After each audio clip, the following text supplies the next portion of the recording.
नमस्कार, मम्माच्या किचनमध्ये तुमचं सगळ्यांचं खूप खूप स्वागत आहे। आज माझी मम्मा काय बनवते ती मी इकडे बघत आहे। तर मी आज बनवणार आहे काळ्या वाटाण्याची भाजी किंवा उसळ। तर इकडे मी काळ्या वाटाण्याची भाजी बनवलेली आहे मस्तपैकी। तुम्ही जे नॉनव्हेज खाणारे आहेत ते सुद्धा विसरून जा, इतकी मस्त ही भाजी लागते आणि आमच्याकडे लग्नामध्ये हीच भाजी बनवलेली जाते। तर इकडे मी काळे वाटाणे घेतलेले आहेत, 1 कटोरी घेतलेली आहे। हे बघा इकडे। तर हे काळे वाटाणे मी रात्रीच भिजत ठेवलेले होते। सकाळी बनवायची असेल तर आपण रात्री भिजत घालू शकतो। आणि हे फुलल्यानंतर अशी झालेले कलर चेंज झालेला आहे। इकडे बटाट्याचा काप घेतलेला आहे आणि तो पाण्यामध्ये मी कापून ठेवलेला आहे, कारण काळा पडू शकतो, त्याच्यामुळे मी पाण्यातच ठेवायचा। आलं घेतलेलं आहे, लसणाच्या पाकळ्या घेतल्या आहेत, कांदा घेतला आहे, टमाटर घेतलेला आहे, फोडणीसाठी जिरं, मोहरी आणि तेजपत्ता घेतलेला आहे। आणि इकडे मसाला बनवणे धने, तीळ, जिरं आणि दालचिनी घेतलेली आहे, खोबऱ्याची चटणी घेतलेली आहे, चवीप्रमाणे तिखट, मीठ आणि हिंग असा मी घेतलेला आहे।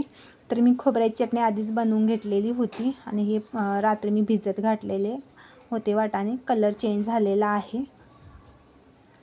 तर सगळ्यात अगोदर काय करायचं आहे, एक पातेलं घेतलं मी, त्या पातेल्यामध्ये हे 1 बाउल वाटाणे भिजून झालेले होते ते मी त्या पातेल्यामध्ये काढून घेतलेले आहेत। त्याच्यानंतर मी त्या पातेल्यामध्ये 2 ग्लास पाणी ओतून घेतलेलं आहे आणि त्याला मी शिजायला ठेवणार आहे। तुम्ही कुकरमध्ये सुद्धा शिजवून घेऊ शकताय, असं काही नाही की पातेल्यातच शिजवायचं आहे। तर मी पातेल्यामध्ये शिजवून घेतलेल्या आहेत, गॅसवरती ठेवलेला आहे पातेला। तोपर्यंत शिजेपर्यंत इकडे मी मसाला तयार करून घेणार आहे, जे आपले तीळ, धने, जिरं आणि इकडे खोबऱ्याची चटणी आहे। ओला नारळ जरी असला तर तो सुद्धा ह्याच्यामध्ये तुम्ही टाकू शकताय तुमच्या आवडीप्रमाणे।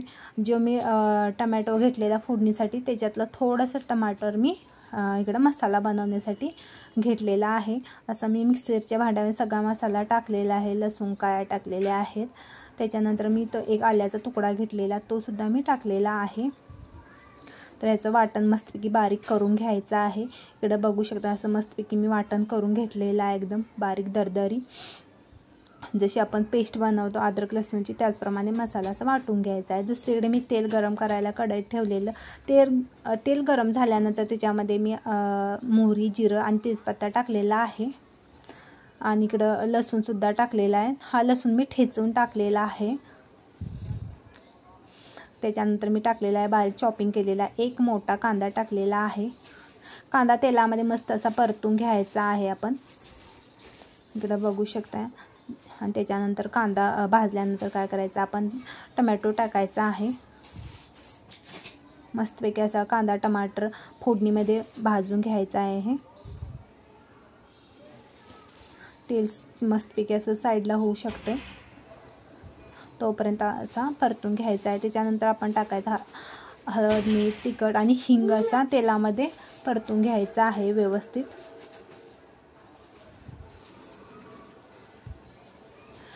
कांदा टमाटर हे सगळं तेलामध्ये व्यवस्थित मिक्स झाल्यानंतर म्हणजे शिजल्यानंतर आपण टाकायचे आहे जे आपण पेस्ट बनवून घेतलेली किंवा मसाला बनवून घेतलेला आहे तो टाकायचा आहे। मसाला व्यवस्थित तेलामध्ये परतून घ्यायचा आहे। पाणी वगैरे काही टाकायच्या अगोदर तेलामध्येच असा मस्तपैकी जोपर्यंत तेल सुटत नाही तोपर्यंत मसाला असा आपण तेलामध्ये शिजवून घ्यायचा आहे। रटरट इकडे बघू शकता रटरट शिजत आहे मसाला। आणि जेव्हा तेल साईडला होतं तेव्हा आपण काय करायचं आहे, बटाटा टाकायचा आहे। बटाटा सुद्धा असं तेलामध्ये मसाल्यामध्ये परतून घ्यायचा बिना पाणी घालायच्या अगोदर 5 मिनिटं। पाणी वगैरे काहीच टाकायची गरज नाही। त्याच्यानंतर आपण झाकण ठेवून द्यायचं आहे।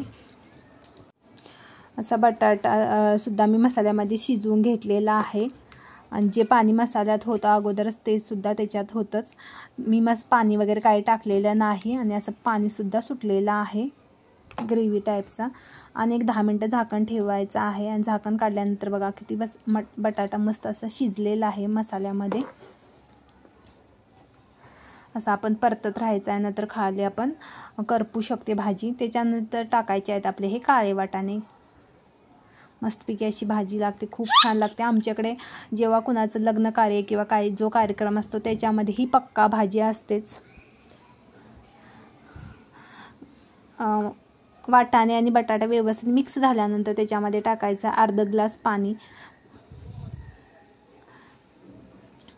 टाकून झाल्यानंतर एक 10 मिनटं झाकण ठेवून द्यायचं आहे।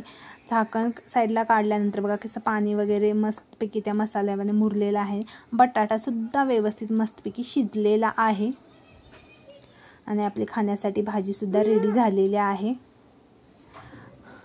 जास्त घट्टसुद्धा ही भाजी नाही बनवायची गरज, असं म्हणजे ज्यावेळेस मसाला रबरबीतच बनवायचे आहे किंवा दाटसरपणा, आणि खाण्यासाठी रेडी झालेली आहे भाजी। ही बघू शकता भाजी कशी मस्तपैकी झालेली आहे, तुम्ही बघा आणि घरी नक्की बनवा आणि चॅनलला लाईक शेअर आणि सबस्क्राईब करा।